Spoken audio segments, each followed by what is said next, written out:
Aquarius, my air babies, positive vibes, motivation, inspiration, elevation, love, light, positive energy, goodwill, peace and healing, abundance and prosperity all your way.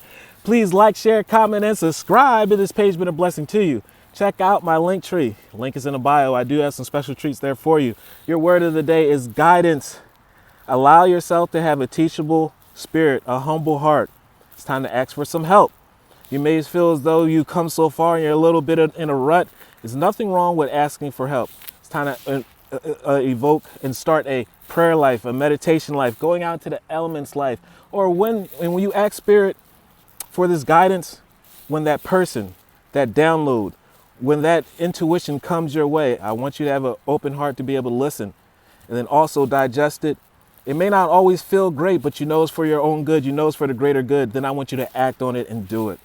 In times of uncertainty, I ask God to guide me to the light in my being. I'm directed to doors that are open to inner freedom and a step forward in trust. I release my faith to God, and my faith is rewarded. Are you ready for your grand reward? It's time to ask, it's time to listen, it's time to implement. Love one another, be kind to one another. Love yourself. I love you too.